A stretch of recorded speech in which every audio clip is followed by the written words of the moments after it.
আসন্ন ত্রয়োদশ জাতীয় সংসদ নির্বাচন অবাধ, সুষ্ঠু এবং নিরপেক্ষভাবে আয়োজনের লক্ষ্যে ময়মনসিংহ সেক্টরের সদস্য সহ অধীনস্থ ব্যাটালিয়ন সমূহ সর্বমোট 2520 জন বিজিবি সদস্যকে নির্বাচন পূর্ব বিশেষ প্রশিক্ষণ প্রদান করা হয়েছে।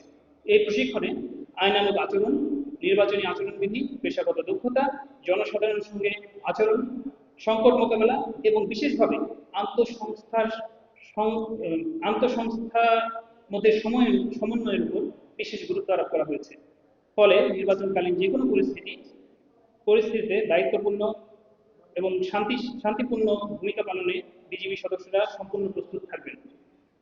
নির্বাচন উপলক্ষে ময়মনসিংহ সেক্টরের অধীনস্থ ব্যাটালিয়ন সমূহ কর্তৃক 7টি জেলায় যথা শেরপুর, ময়মনসিংহ, টাঙ্গাইল, জামালপুর, নেত্রকোনা, কিশোরগঞ্জ ও কুড়িগ্রামের 62টি উপজেলার সর্বমোট 39টি সংসদীয় আসনে 126 প্লাটুন বিজিবি সদস্য স্ট্রাইকিং ফোর্স হিসেবে দায়িত্ব পালন করবেন।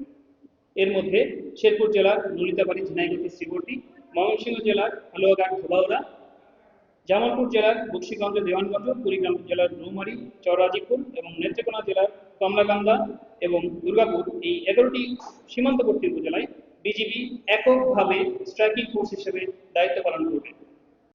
স্পেশালি অস্ত্রের বিষয়ে আমাদের সর্বদা আমরা সর্বোচ্চ গুরুত্ব আমরা আরোপ করি এবং এই বিষয়ে আমাদের জিরো টলারেন্স, স্পেশালি অস্ত্র এবং মাদকের বিষয়ে, যেটা আন্তর্জাতিক সীমান্ত রেখা আর আশেপাশের এলাকায় এই অস্ত্রের চোরাচালানি বা যে কোনো রকমের অস্ত্র এবং গোলাবারুদ অথবা মাদক, এই বিষয়ে আমাদের জিরো টলারেন্স এবং এই বিষয়ে আমাদের দৈনন্দিন যে কার্যক্রম, এখানে আমরা সবসময় এটার উপর একটা নজরদারি আমাদের সবসময় থাকে।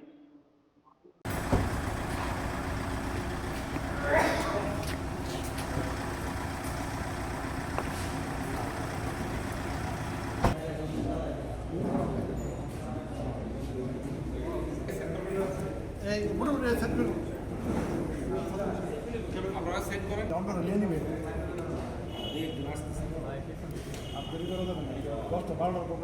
হ্যাঁ। আপনারা রেডি করেন।